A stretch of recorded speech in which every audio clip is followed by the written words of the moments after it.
This story has a checkered history because, as most of you probably know, today is Armistice Day, and in fact it's the 100th anniversary of the armistice that ended the First World War.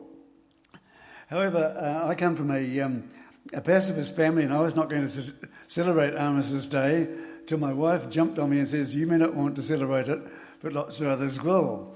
So I thought, how can I tell a story that covers both those bases?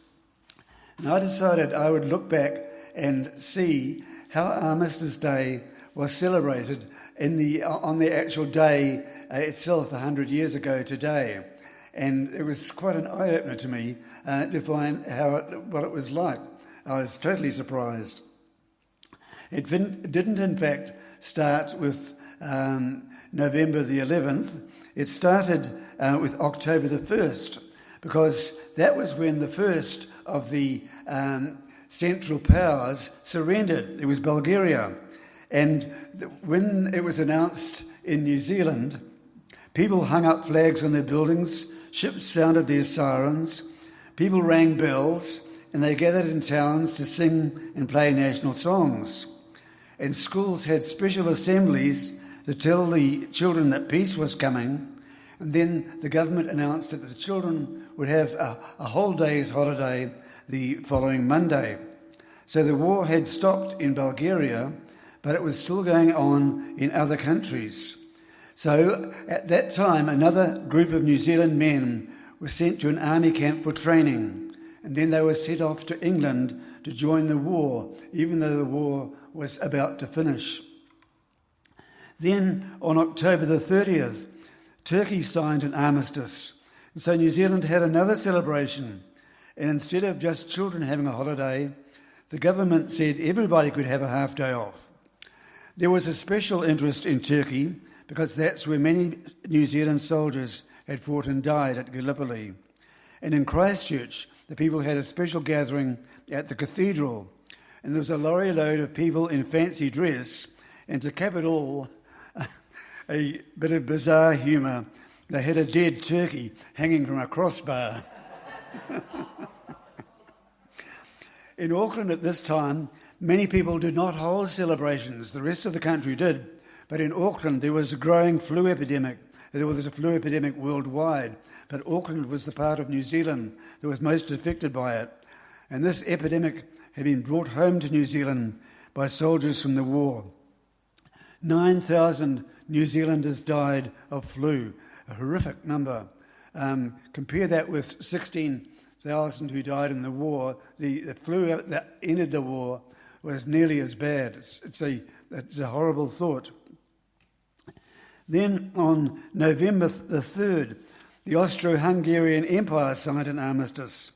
So our government announced another half holiday, and by this time people were less excited, but Parliament still had a day off, and councils in other parts of the country said they were not celebrating this because they were waiting for when Germany surrendered. So people started getting prepared for the really big Armistice Day when Germany would surrender. Smith & Co. was selling flags by the thousand, and people were getting ready to make a real doozy of a celebration this time.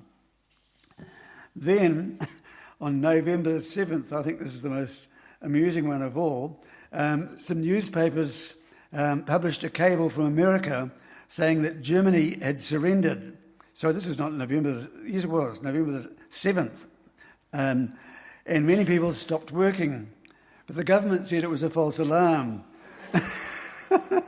And lots of people went on partying all the same. In particular, the mayor of Fielding said, just because it wasn't official doesn't mean it's not true. So the people of Fielding had a big procession, much to the annoyance of other people who were saying they were spoiling it for the real armistice when it came. The Auckland Council decided not to have an official gathering because of the influenza epidemic, but still many people gathered in Queen Street for this fake Armistice Day with bands and a float. People were preparing for what they would do when the real armistice came, and they were buying flags in great number. Finally, it was the real armistice with Germany on the evening of November the 11th, evening New Zealand time. It happened at 11 in the morning in France, but that was, I think, about 10 o'clock at night at our time. So being such a late hour, the Prime Minister decided not to announce it until the next day. But a few people heard it anyway, and so they started cheering outside his home at 2 o'clock in the morning. The Prime Minister sent the official news out to the country's telegraph offices at 9 a.m. Signal guns went off in Wellington. People gathered at 10:30 to hear the Governor-General make the announcement and pass on the message he had got from the King. The news was passed on to the rest of the country by sirens and bells, and people started taking a holiday as soon as they heard the news without waiting for the government to announce it was a holiday. Again, they got out their flags and fancy dress. Many people continued celebrating the next few days with dances and concerts, sports days and picnics. And there were fireworks. Instead of burning guys, like when I was a kid we used to burn guys on Guy Fawkes Day, that habit seems to have died in the last few years. Well, they burned models of the German Emperor, Kaiser Wilhelm.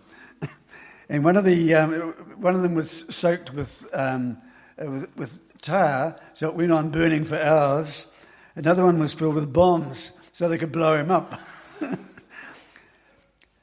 In Auckland, a number of people were not amused by this because of the medical officer's advice that they should not be gathering in large numbers because of the flu epidemic.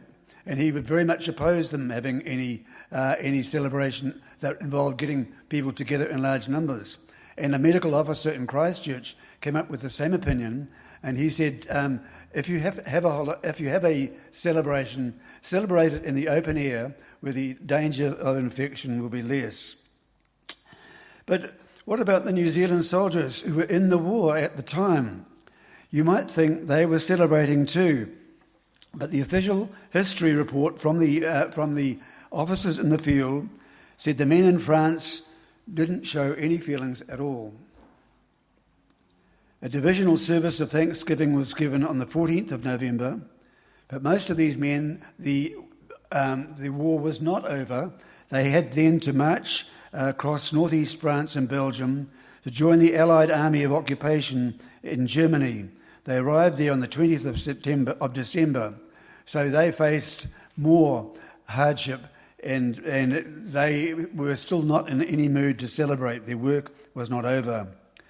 Now, at that time, many other New Zealand soldiers were in England at the time, training or recovering from their wounds. And those who were able did take part in the parade in London. The last group of New Zealand troops, the ones who'd been sent to Europe after the surrender of Bulgaria, didn't arrive in England until a month later when it was all over. But several of them died from disease in the months that followed. Another group of soldiers was still in training at New Zealand on Armistice Day, the second group to be sent over, even though the war was thought to be ending. And so they were training in wherever the army camp was. I wasn't sure whether at Waiouru, but anyway, they were in training. And they were the last group, and so by that stage, the New Zealand government was getting to the sort of bottom of the barrel of people to send. Originally, they sent single men largely. Then, when they were depleted, they started sending out married men. And then, when they'd run out of those to send, then they got to married men who had 2 children. And so these people were still training. They were in this last call up, and one of them also died in training at Waiouru, died of flu, leaving behind a wife and 2 children.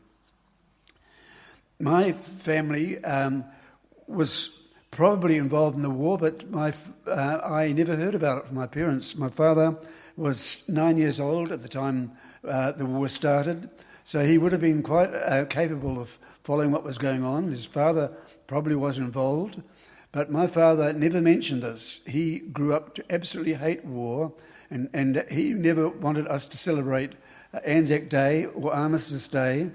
And And he explained his reasons to us. He said the war was nothing to celebrate.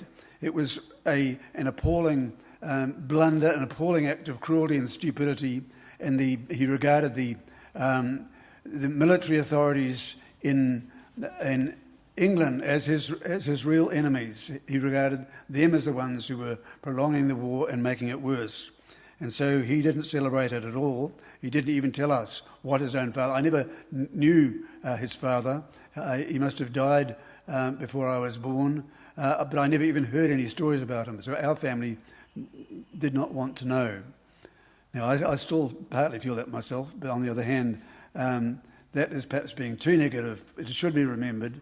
But it should be remembered as a terrible thing. The appropriate thing, I think, would not be to celebrate it over much, but perhaps to start to ask why it is that we don't take the next step of saying, what are we doing to stop future wars? And of course, wars have continued.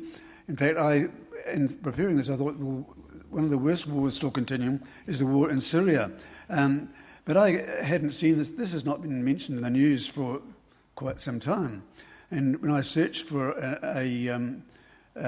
something to say about it, I found articles saying the war was to all effects over already, that the Syrian army has won, the Americans have lost, and is this why we're not hearing about it? So I think that'd be a bit more helpful thing to do. So I share this feeling that war is stupid, but it's not a reason for forgetting it. It's a reason for asking what we can do about wars in our time.